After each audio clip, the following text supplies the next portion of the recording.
31-year-old defensive end J.J. Watt apparently has had interest in joining the Cleveland Browns since his departure from the Houston Texans. And as a whole, the move would be not only probably one of the best moves for J.J. Watt, but it would be one of the best moves that could happen in free agency this year.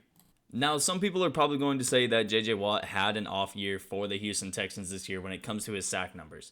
And yes, 5 sacks in a 16-game year for J.J. Watt is definitely nowhere near where we're seeing him, contribute to a defense. However, if you look at this defense as a whole, this was by far the worst defense that J.J. Watt has ever played with. It was very inconsistent in the back end. They were the worst pass defense in the league. They're probably one of the worst run defenses in the league as well. However, J.J. Watt was one of the few players on this defensive side of the ball, along with Zach Cunningham, to be a consistent contributor positively for this team.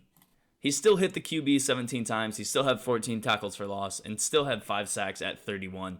And still was having, probably a Pro Bowl year if he would just had maybe a few more sacks to his name. Not many teams around the NFL can offer to J.J. Watt what the Cleveland Browns can offer to him. And that's that they will be pairing J.J. Watt not only with an elite pass rusher on the other side of Myles Garrett, but they'll also be giving him solid interior pressure as well between guys like Larry Ogunjobi and Sheldon Richardson. They also have a couple other solid guys like Olivier Vernon, who added 9 sacks last year, and 5th-round pick Curtis Weaver, who didn't play last year but was a top 100 projected pick before he got injured last year.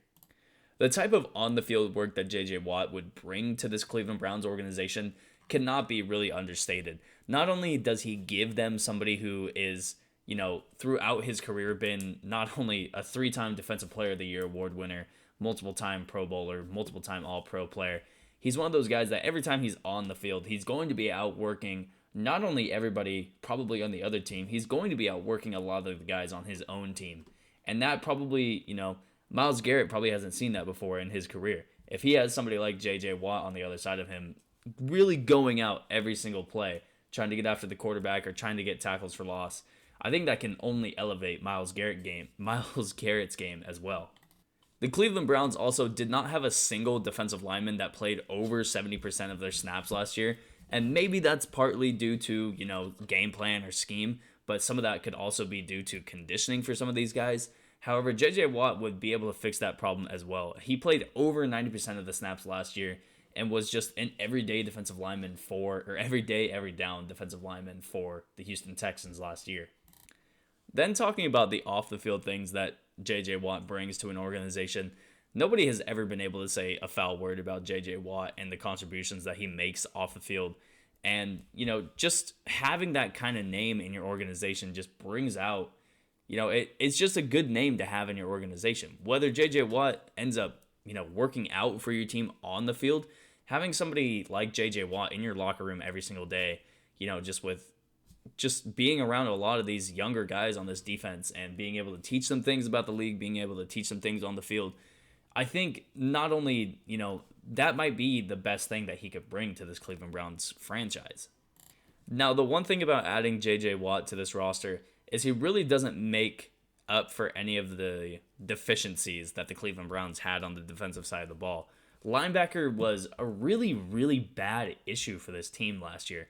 I know Sione Takitaki had a pick 6. I know Mack Wilson has been this guy for Cleveland that they want to turn into the next great linebacker in the NFL.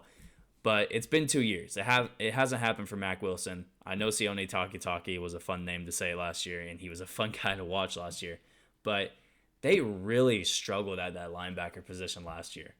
Secondary had some issues, but that was more to the fact that they, lost Grant Delpit before the season started, and they just had Denzel Ward in and out of the lineup sometimes, or they had, they were relying on Kevin Johnson to be playing cornerback late into the season last year.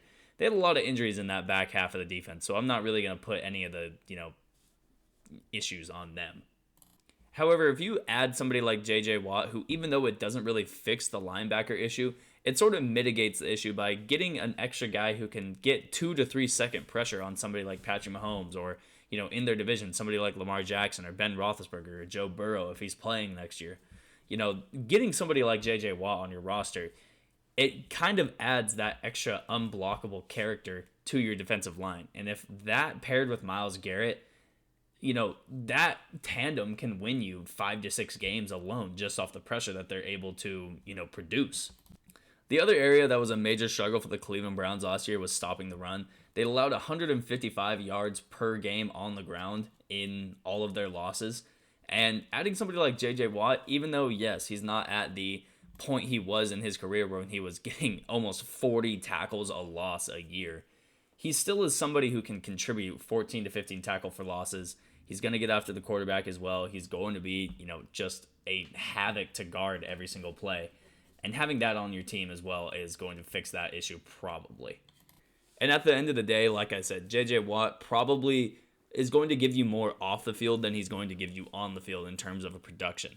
And that doesn't mean necessarily that he's not going to produce on the field. I would say that he's probably going to be a 10 sack, at least double-digit sack getter next year. He's probably going to be coming out looking to prove that he still is one of the best players in the NFL next year. And, if he does that as well as gives you what he gives you off the field in terms of a leadership role and, just being one of the best guys in the NFL, then the Cleveland Browns will probably win free agency this year if they get J.J. Watt. With all that being said, that's going to be the video from me. I hope you all enjoyed it. If you did, make sure you leave a like. If you didn't, make sure you leave a dislike. I know I dislike making this video. I'm a Houston Texans fan, so talking about J.J. Watt, probably the best player in franchise history, going to a different franchise, it sucks.